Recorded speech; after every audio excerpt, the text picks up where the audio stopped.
ہمارے جان کے لیے، مال کے لیے اور دنیا کے تحفظ کے لیے بھی ایک ذریعہ بنے، اسلام کے رفعت اور سربلندی کے لیے بھی جس میں دعا ملتی ہے۔ مولانا صاحب، چاند دیکھ لینے کے بعد ہم دیکھتے ہیں کہ وہ شخص یا وہ لوگ جو قربانی کا ارادہ رکھتے ہیں ان کے لیے شریعت میں کچھ پابندیاں ہیں، تو اس پابندی میں صرف وہ شخص شامل ہے جو قربانی کا ارادہ رکھتا ہے؟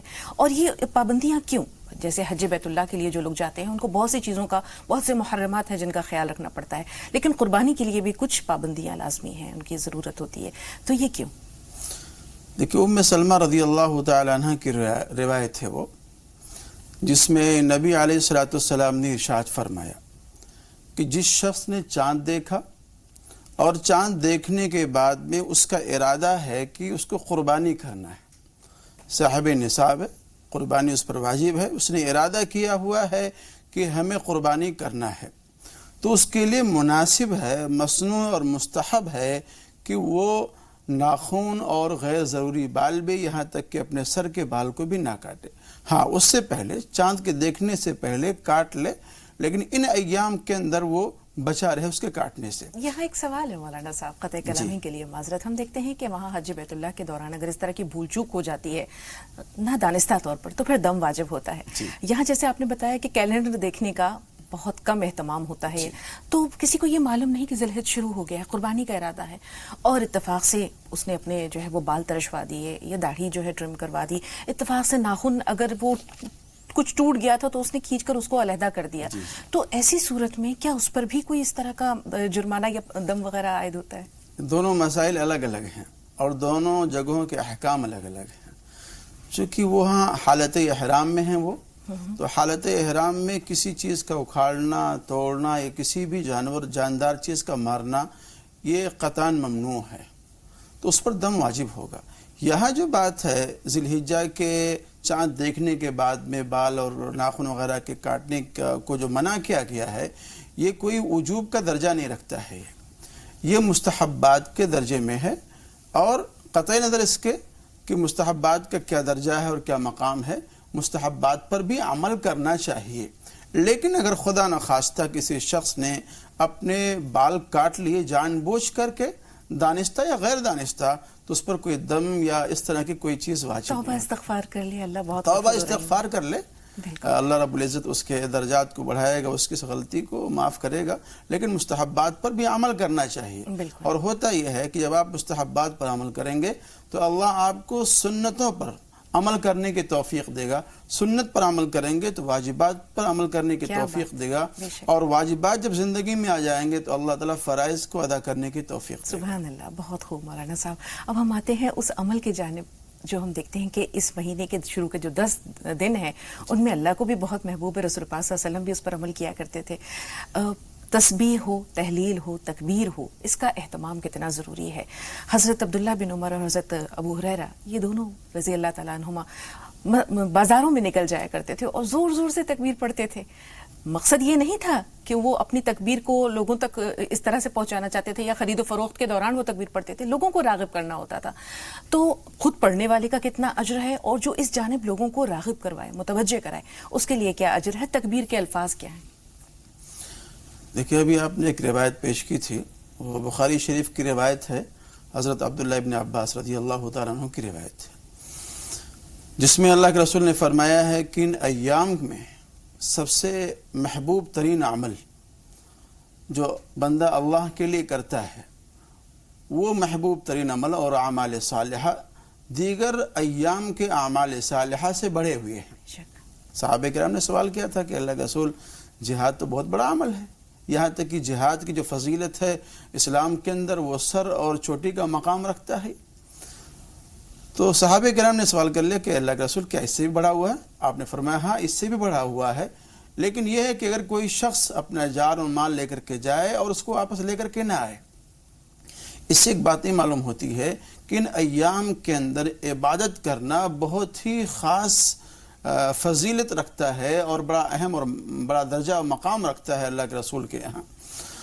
اور ایک دوسری حدیث ہے، وہ بھی عبداللہ ابن عباس رضی اللہ تعالیٰ عنہ کی حدیث ہے، اس میں آگے انہوں نے ارشاد فرمایا ہے فَأَكْثِرُ التَّسْبِيحَ وَالتَّحْلِيلَ وَالتَّسْبِيحِ، کہ فرمایا کہ ان ایام کے اندر خاص طور سے تسبیح، سبحان اللہ، تحمید الحمدللہ، تحلیل اللہ اکبر، تکبیر اللہ اکبر اور تحلیل لا الہ الا اللہ، اس کو کثرت سے کرتے رہنا چاہیے اور پڑھتے رہنا چاہیے۔ نبی علیہ الصلوۃ والسلام نے ارشاد فرمایا صحابہ کرام سے کہ کیا میں تمہیں کوئی ایسا عمل نہ بتلا دوں جس عمل کے کرنے کی وجہ سے تم کو احد پہاڑ سے بھی زیادہ ثواب مل جائے؟ تو صحابہ کرام نے کہا کہ اللہ کے رسول ایسا کون سا عمل ہے اور ایسا ہم کتنا عمل کر لیں گے کہ اس کا ثواب احد پہاڑ سے زیادہ ہو جائے گا؟ تو اللہ کے رسول نے ارشاد فرمایا کہ دیکھو سبحان اللہ، الحمدللہ، اللہ اکبر کہنا اتنا بڑا ثواب ہے، اتنا بڑا ثواب ہے کہ احد پہاڑ سے بھی زیادہ تم کو ثواب مل جائے گا۔ اور لا الہ الا اللہ کے تو کہنے کیا ہے کہ یہ زمین اور آسمان کے درمیان میں جو خلا ہے اس خلا کو پر کر دیتا ہے اور بھر دیتا ہے۔ اور عبداللہ ابن عمر رضی اللہ تعالیٰ عنہ کا ایک خاص عمل تھا، ان کا خاص عمل یہ تھا کہ جب مینا میں وہ قیام فرماتے تھے، اپنے خیمے میں ہوتے تھے، تو بلند آواز سے وہ تسبیح و تحلیل کیا کرتے تھے اور اتنے زور سے پڑھتے تھے کہ مسجد والوں کو سنائی دے، تاکہ ان کی اس عمل کی نقل مسجد والے کریں، پھر مسجد والے اس عمل کو کرتے تھے اور اتنا زور سے بولتے تھے کہ وہ بازار تک منتقل ہو جائے اور بازار والے اس عمل کو کرنا شروع کر دیں۔ بالکل، ان کے عمل میں یہ ملتا ہے کہ وہ اپنی چارپائی پر ہوتے تھے تو یہ تسبیح و تحلیل کرتے تھے، وہ اپنے خیمے میں ہوتے تھے تو زور زور سے تکبیرات پڑھتے تھے، وہ چل رہے ہوتے تھے تو تکبیرات۔ یہاں ایک سوال ہے اسی واقعے کے حوالے سے یا ان کے اس عمل کے حوالے سے کہ انسان کسی بھی کام میں مصروف ہے، چاہے وہ اپنے آفس میں بیٹھا ہے، چاہے خواتین کام کر رہی ہیں، ہم کہیں جا رہے ہیں، یہ تسبیحات جو ہیں یہ بندے کو رب سے کس طرح جوڑتی ہیں اور کس طرح ان کی پابندی ان 10 دنوں میں کرنی چاہیے؟ بہت ہی آسان ہے اس پر عمل کرنا، خواتین کے لیے بھی، مرد حضرات کے لیے بھی، جو آفس میں کام کرتے ہیں یا ملازمت کرتے ہیں، ہر ایک کے لیے بہت آسان ہے۔ بس یہ ہے کہ دل پہ لینے کی بات ہے، اس کو فکر کرنے کی بات ہے، اور ہمیں محسوس کرتے ہیں کہ دنیا کے بہت سارے اعمال، بہت ساری چیزیں ایسی ہیں کہ جس کو آدمی کام کرتا رہتا ہے اور پھر اس کو بھی دوسری چیز بھی مصروف ہے۔ مثال کے طور پر بہت سے لوگوں کو آپ دیکھیں گے کہ کوئی عمل کر رہے ہیں اور ساتھ میں گانا گنگنا رہے ہیں، کوئی آدمی ڈرائیو کر رہا ہے اور ساتھ میں وہ اس میں گانے لگا رکھے ہیں اور سن رہا ہے۔ تو اگر آپ ڈرائیو کر رہے ہیں گاڑی کو تو ساتھ ساتھ سبحان اللہ سبحان اللہ سبحان اللہ بولتے چلے جائیں، جب تک آپ آفس میں پہنچیں گے تب تک یہ سارے کلمات تسبیحات آپ کی پوری ہو جائیں گی۔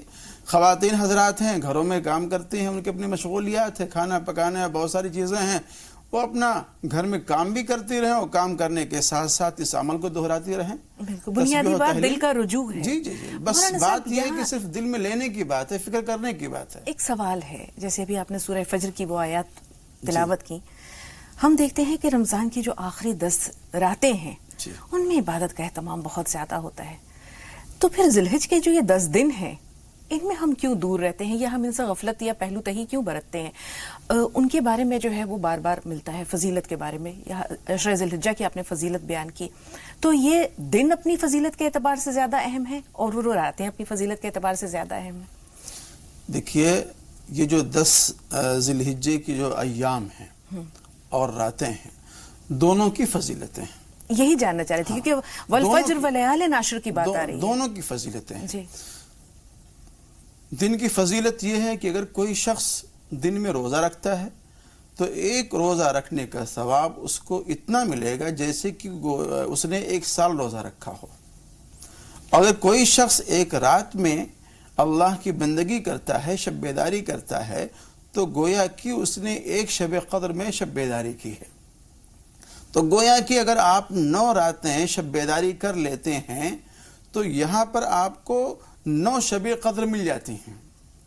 ایسے ہی آپ 9 دن روزہ رکھ لیتے ہیں تو آپ گویا کہ 9 سال مسلسل روزہ رکھنے کا آپ کو ثواب مل جائے گا۔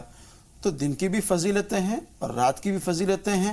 رات میں شب بیداری کی جائے، ذکر و اذکار تلاوت میں اپنے آپ کو لگایا جائے، اور دن میں اللہ کے نام پر روزہ رکھا جائے اور صوم رکھا جائے، یہ اس کی فضیلت ہے۔ روزوں کی جانب آ رہے ہیں، رسول پاک صلی اللہ علیہ وسلم پہلے 9 دنوں کے روزے کا اہتمام کرتے تھے، تو ہمارے ہاں اگر کوئی شخص یہ یا کوئی خاتون یہ روزہ رکھنا چاہیں تو کیا یہ تواتر کے ساتھ رکھنے چاہیے؟ اگر استطاعت نہیں ہے تو پھر کس دن کے روزے کی فضیلت ہے؟ جیسے رسول پاک صلی اللہ علیہ وسلم ہر پیر اور جمعرات کا رکھتے تھے، نہیں ہے اور اگر سکت اتنی نہیں ہے تو صرف عرفہ کا روزہ، اور اگر عرفہ کا روزہ بھی ہے تو کیا وہاں کے دن کی مناسبت سے یعنی سعودی عرب کی مناسبت سے یا ہندوستان کی مناسبت سے؟ دیکھیے، اگر کوئی شخص استطاعت نہیں رکھتا ہے، کمزور ہے، نحیف الناتواں ہے، وہ 9 دن کے روزے نہیں رکھ سکتا ہے، تو کم سے کم یوم عرفہ کا روزہ، 9 ذی الحجہ کا روزہ اس کو رکھ ہی لینا چاہیے۔ 9 ذی الحجہ کے جو روزے کی فضیلت نبی علیہ السلام نے ارشاد فرمائی ہے، اور غالباً ابو قتادہ رضی اللہ تعالیٰ راوی حدیث وہ فرماتے ہیں کہ میرے نبی نے ارشاد فرمایا کہ اگر کوئی شخص 9 ذی الحجہ کو روزہ رکھتا ہے تو میرے خیال سے اس کو اتنا ثواب ملے گا کہ اللہ تعالیٰ اس کے پچھلے 1 سال کے صغیرہ گناہوں کو معاف کر دے گا، اور آئندہ آنے والے 1 سال کے صغیرہ گناہوں کو اللہ رب العزت معاف کر دے گا۔ رہی بات یوم عرفہ کا خیال کرنا اور 9 ذی الحجہ کا خیال کرنا، آپ جس ملک میں رہتے ہیں اور جس ملک کے مطلع کے آپ تابع ہیں وہاں کا آپ اہتمام کریں گے، نہ کہ سعودی عربیہ کے مطلع کا آپ اہتمام کریں گے، اس لیے کہ وہاں کے کیلنڈر ہمارے یہاں کے کیلنڈر سے 1 دن آگے چلتا ہے، تو ہمارے یہاں ملک ہندوستان کے لیے جو 9 ذی الحجہ ہوگا وہاں سے 1 دن کے بعد ہی ہوگا۔ جی مولانا صاحب، ہر چھوٹا عمل اس کو چھوٹا نہیں سمجھنا چاہیے، اگر اس میں نیکی اور اجر کا پہلو ہے ثابت، تو کوئی شخص اگر روزہ رکھنے کی استطاعت بھی اس کی نہیں ہے اور وہ کسی روزے دار کو افطار کرا دیتا ہے تو اس کا اجر و ثواب کیا ہے؟ اگر ان 9 دنوں کی ہم بات کرتے ہیں کہ وہ خود روزہ نہیں رکھ پا رہا ہے لیکن کسی روزے دار کو اپنے ہاں مدعو کر لیتا ہے افطار پر، تو اس کا اجر و ثواب کیا ہے؟ رمضان شریف میں اس طرح کے فضائل بہت سارے بیان کیے گئے اور ناظرین کے دل و دماغ میں باتیں ہوں گی۔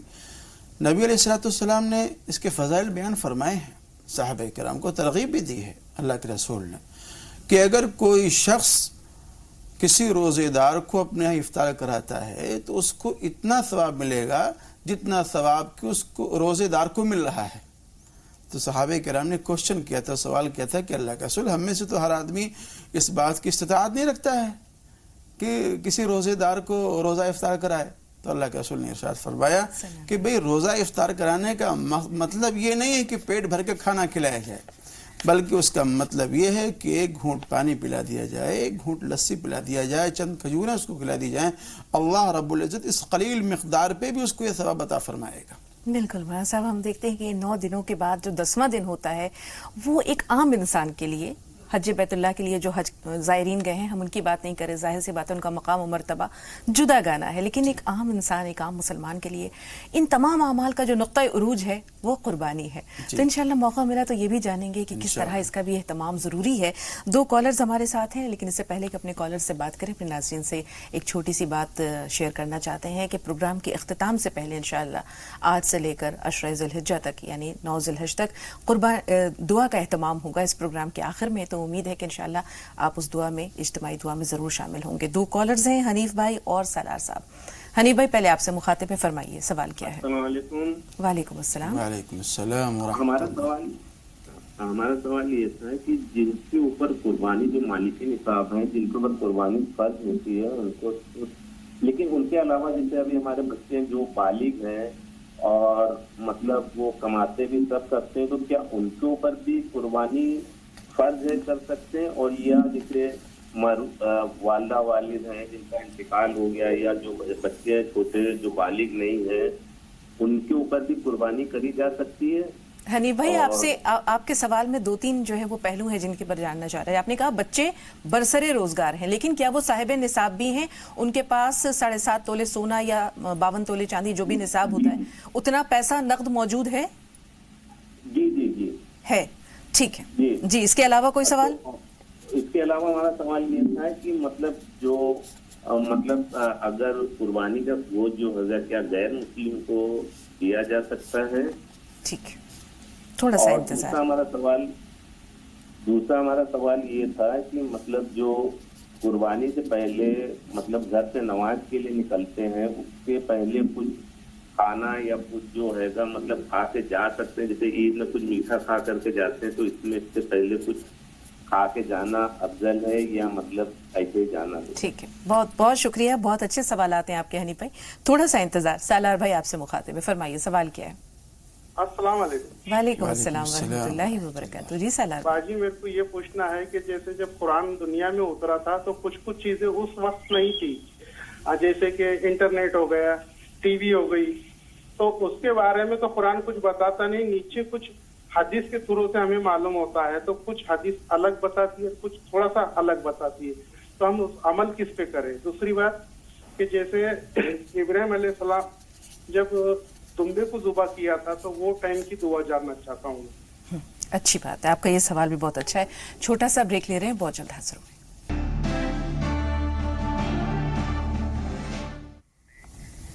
ناظرین، وقفے کے بعد ایک بار پھر آپ سب کا خیر مقدم. اور اس سے پہلے کہ ہم شاہین اور اکرام صاحب سے بات کریں، آپ کو ایک بار پھر یاد دلا دیتے ہیں، ہماری جو بہنیں یہ پروگرام دیکھ رہی ہیں وہ بہت خوش ہوں گی کہ انشاءاللہ آج سے لے کر 9 ذی الحجہ تک اس پروگرام کے اختتام سے پہلے اجتماعی طور پر دعا کا نظم ہوگا. تو آپ سے گزارش ہے کہ آپ بھی اس دعا میں شامل ہوں. اللہ تعالیٰ آپ کے اور ہمارے تمام جملہ مقاصد کو پورا کریں انشاءاللہ. شاہین صاحبہ فرمائیے سوال کیا ہے؟ شاہین صاحبہ سن پا رہی ہیں ہمیں؟ ایسا لگتا ہے گفتگو طویل ہو گئی، شاہین صاحبہ فون لائن پہ موجود نہیں ہیں. اکرام بھائی اگر آپ فون لائن پہ موجود ہیں تو سوال بتائیے. جی السلام علیکم. جی وعلیکم السلام، بہت شکریہ اکرام بھائی. آپ کو السلام علیکم. وعلیکم السلام. جی ہمارا ایک پلاٹ ہے، اسے بیچنا چاہ رہے، ذرا اس کے لیے دعا کرتے رہنا اور ہمارا پلاٹ مل جائے. انشاءاللہ کوئی دعا بتا دیں گے مولانا صاحب، لیکن اس سے پہلے چلیں پہلے آپ دعا بتا دیں تاکہ یہ وقت ہمارا جو سوال کی نظر ہو جائے گا وہ استعمال. دیکھیں توبہ و استغفار کریں اللہ کی بارگاہ میں اور کچھ صدقہ کر دیں اس کے نام سے کچھ صدقہ کر دیں تو انشاءاللہ العزیز آپ کے مسائل حل ہو جائیں گے اور اللہ رب العزت آپ کے اس پلاٹ کو اچھے دام پہ بکوائے گا. حسبنا اللہ نعم الوکیل نعم المولا و نعم النصیر، اس کا 101 مرتبہ ورد کر لیں آپ. جی حنیف بھائی کا سوال یہ ہے کہ جو گھر کے ہیڈ آف دا فیملی ہیں، جیسے اپنی بات کر رہے ہیں کہ اپنی طرف سے تو قربانی کرتے ہی ہیں، بچے اگر برسر روزگار ہیں، ملازمت پیشہ ہیں اور بینک میں ان کے پاس اتنی رقم موجود ہے کہ وہ نصاب کی حد میں داخل ہے، تو کیا انہیں الگ سے قربانی کرنی ہوگی؟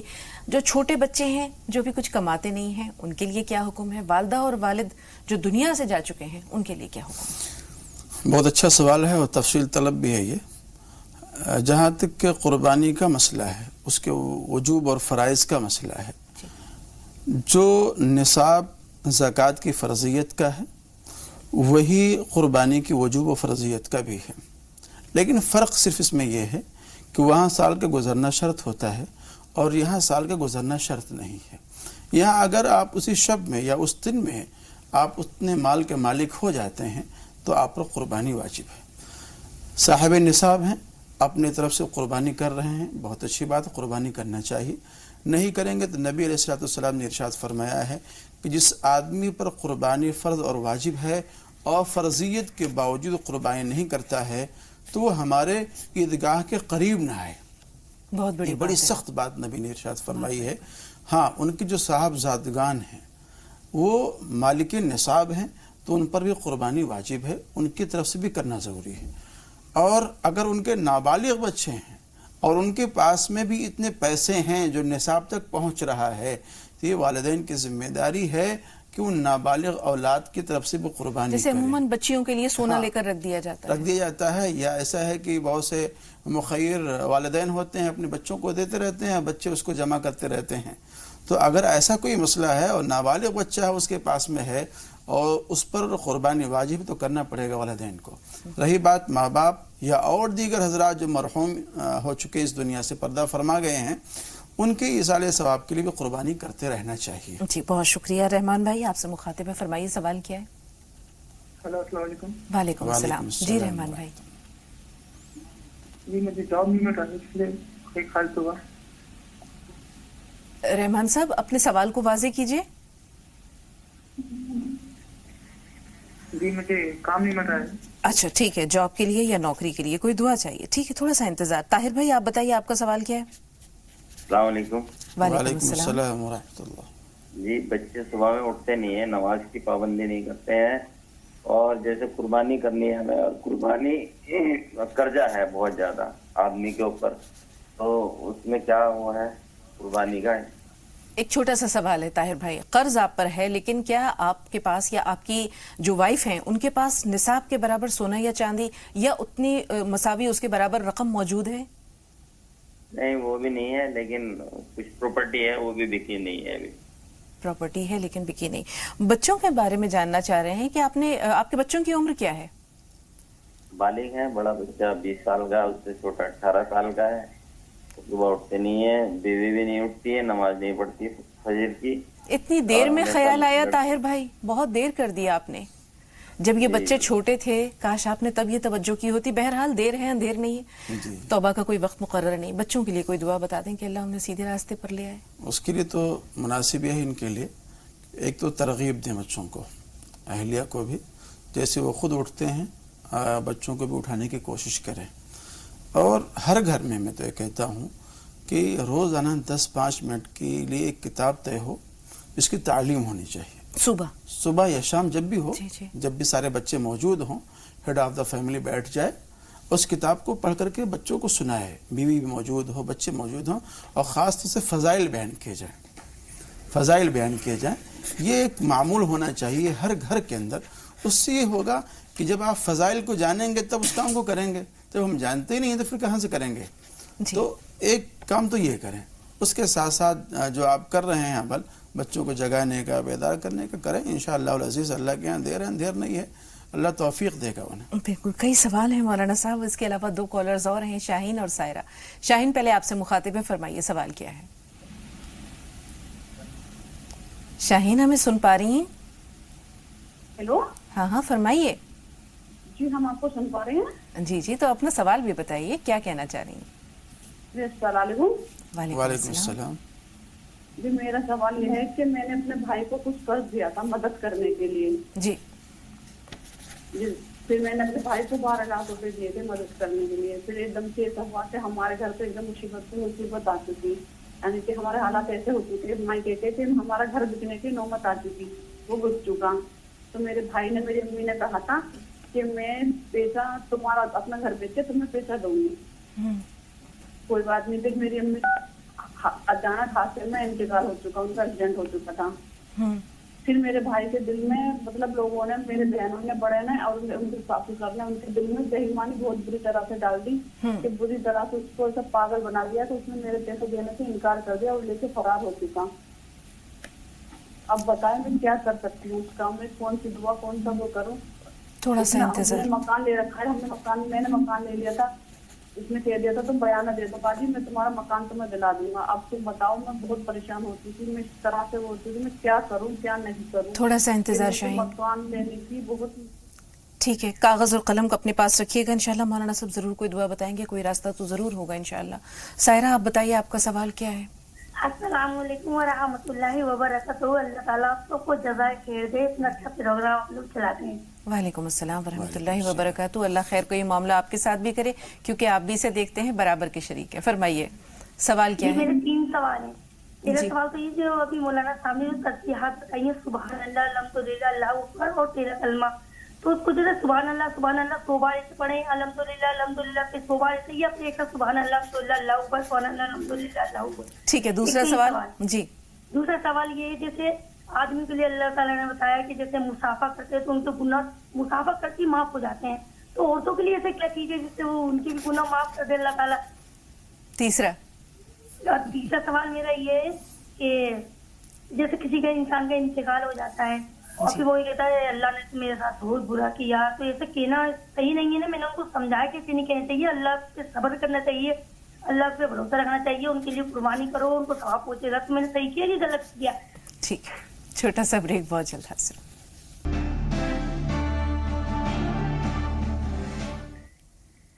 ناظرین بریک کے بعد ایک بار پھر آپ سب کا خیر مقدم ہے۔ مولانا صاحب 10 سوال ہیں تقریباً میرے پاس، تو اختصار کی بھی گزارش ہے۔ پہلے جلدی سے حنیف صاحب کے سوال لے لیتے ہیں کہ ہدیہ کے طور پر اپنے جو غیر مسلم بھائی ہیں انہیں قربانی کا گوشت دیا جا سکتا ہے؟ چونکہ جس ماحول میں ہم لوگ رہتے ہیں، جہاں پہ ہم لوگ رہتے ہیں، ایک سیکولر اور جمہوری ملک ہے، اور پیار و محبت اور اخوت و بھائی چارگی کو بھی باقی رکھنا ہے، بہت سے احباب متمنی ہوتے ہیں، تو اگر دے دیا جائے دلداری کے لیے تو بہتر ہے، اس میں کوئی مذاق نہیں. جی اچھا، انہوں نے یہ بھی سوال کیا ہے کہ جیسے عید الفطر میں کچھ میٹھا کھا کر نماز کے لیے جاتے ہیں، جی. تو عید الاضحیٰ میں ایسا کیا حکم ملتا ہے اس سلسلے میں؟ عید الفطر میں میٹھا کھا کے جانا یہ مسنون مستحب ہے، اور عید الاضحیٰ میں کچھ نہ کھا کر کے جانا یہ مسنون مستحب ہے. جی سالار بھائی کا سوال یہ ہے کہ اب آج کا جو زمانہ ہے یہ انٹرنیٹ وغیرہ کا زمانہ ہے. رسول پاک صلی اللہ علیہ وسلم کے زمانے میں یا اس کے بعد ہم دیکھتے ہیں کہ لوگ قرآن کریم کا اتباع کرتے تھے، احادیث رسول بھی اس سلسلے میں جو ہے وہ لوگ اس کو دیکھتے ہیں، تو کیا جائے آج جو کچھ اختلافی امور ملتے ہیں؟ سب سالار بھائی کے جو سوالات ہوتے ہیں بڑے اہم ہوتے ہیں، جی. اور اس کو نظر انداز نہیں کیا سکتا ہے، لیکن آج کے بھی سوال ماشاءاللہ بڑا اہم ہے، لیکن یہ تفصیل طلب ہے. انشاءاللہ کبھی اور موقع ملا تو اس پہ بات کریں گے انشاءاللہ. تو ان کا دوسرا سوال لے لیتے ہیں پھر کہ قربانی کی جو دعا ہے حضرت ابراہیم علیہ السلام کی، وہ بتا دیجئے. اللہم انی وجہت وجہی للذی فطر السماوات والارض حنیفا وما انا من المشرکین قل ان صلاتی ونسکی ومحیای ومماتی للہ رب العالمین. جی بہت شکریہ. جاب کے لیے رحمان صاحب دعا چاہتے ہیں کوئی؟ جاب کے لیے یا باسطو کا وہ ورد کر لیا کر 40 مرتبہ 41 روز پڑھیں اس کو، انشاءاللہ العزیز ان کو جاب مل جائے انشاءاللہ. طاہر بھائی کا سوال بچوں کے تعلق سے تو ہو چکا، لیکن ایک سوال یہ ہے کہ قرض بہت زیادہ ہے اور نصاب کے برابر سونا چاندی یہ اتنی رقم ان کے پاس نہیں ہے، تو کیا قربانی واجب ہے ان پر؟ دیکھیے اگر نصاب کے برابر ان کے پاس میں مالیت نہیں ہے، پلاٹ ہے جو فروخت نہیں ہوا ہے، پلاٹ ہے جو فروخت نہیں ہوا ہے، تو اس شکل میں بھی چونکہ وہ ایک ایسا مال ہے جو ان کے پاس میں کیش نہیں ہے، اور یہ بھی دیکھنا ہوگا کہ وہ جو پلاٹ انہوں نے لیا ہوا ہے وہ کس غرض سے لیا ہے. اگر اپنے ضرورت کے لیے لیا ہوا ہے تو ایک الگ مسئلہ ہے، اگر ان کا مسئلہ ہے اس کو بیچنے کا، فروخت کرنے کا، مال تجارت ہے تو اس کا الگ مسئلہ ہے. اگر مال تجارت کے لیے ہے وہ تو پھر اس شکل میں ان کے پاس میں وہ مال ہے، قربانی واجب ہوگی. جی شاہین صاحبہ کا سوال یہ ہے کہ بھائی کو انہوں نے تقریباً 12 لاکھ یا شاید اتنی رقم دی تھی، بعد میں لوگوں کے ورغلانے سے نیت میں کھوٹ آ گیا، وہ آج فرار ہیں. اب ان کی پریشانیاں ہیں وہ بھی آپ نے سنی، جی تو کیا کیا جائے؟ ایسے میں کوئی دعا بتائیے. القرض مقراض المحبہ، قرض محبت کی قینچی ہے، خاص طور سے آپس کے معاملات میں تو اس طرح سے کھٹاس آ ہی جاتا ہے.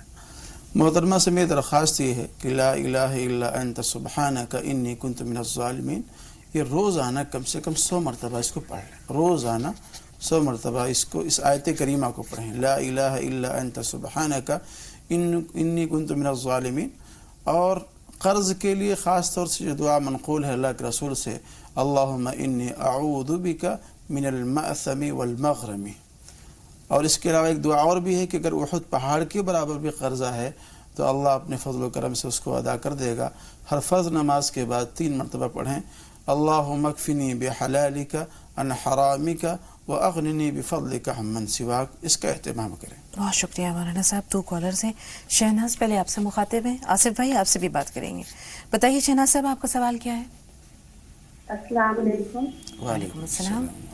میرا سوال یہ ہے کہ مجھے 4 مہینہ چل رہا ہے، لیکن میں نے ڈاکٹر کو دکھایا، اس میں آ نہیں رہا ہے ڈاکٹر کو جو دکھایا ہے، اور نہ ہی میں نے ٹیسٹ کیا اس میں بھی نہیں آ رہا ہے. اور میں نے ایک مولانا صاحب سے پوچھا تھا، انہوں نے کہا ہے تمہیں کچھ ہے. آپ کا سوال مولانا صاحب، ان کا سوال آپ تک پہنچا؟ وہ شاید حمل سے ہیں، لیکن اس کے بعد انہوں نے جو ٹیسٹ کی بات کی وہ سمجھ میں نہیں آئی. وہ ڈاکٹر کو شاید انہوں نے دکھلایا ہے لیکن وہ ٹیسٹ وغیرہ میں کچھ نہیں آ رہا. اگر آپ کی بات یہی ہے شہناز صاحبہ تو اس کے علاوہ بھی کچھ جاننا چاہ رہی ہیں آپ؟ جی میری بچی 8 سال کی ہے، اس کا پڑھائی میں من نہیں لگتا ہے، بہت سی پنا دکھاتی ہے. تھوڑا سا انتظار. آصف بھائی سوال بتائیے. ہاں تو میرے جیسا گھر میں جھگڑے ہو گئے تھے تو ہمارے بیوی نے قرآن شریف رکھ دیے تھے ہمارے سر پہ. ہاں. تو میرے کو ہوا ماری، میرا پورا آٹا جسم یہ ہوا ہے. تو ہماری بیوی وہ چھڑے گئے چھوڑ کے، بچے ہمارے پاس ہے 3. آصف بھائی ذرا شروع سے اپنا سوال دہرائیے. آپ نے بتایا جھگڑے ہوئے. ہاں تو باجی میں آپ کو بہت دن سے فون لگا، آج اللہ کی رحمت دیکھو ہمارا فون لگ گیا آپ کے پاس. الحمدللہ. تو اپنی بات تفصیل سے بتائیے آصف بھائی، کیا ہوا تھا؟ ہاں تو ہمارے میاں بیوی کے جھگڑے ہو گئے. ٹھیک. تو ہماری بیوی ہم کو چھوڑ کے چلے گئی. ہاں. اس کے علاوہ آپ نے قرآن شریف کا کچھ ذکر کیا ہے؟ ہاں تو ہمارے سر پہ رکھ دیے تھے انہوں نے.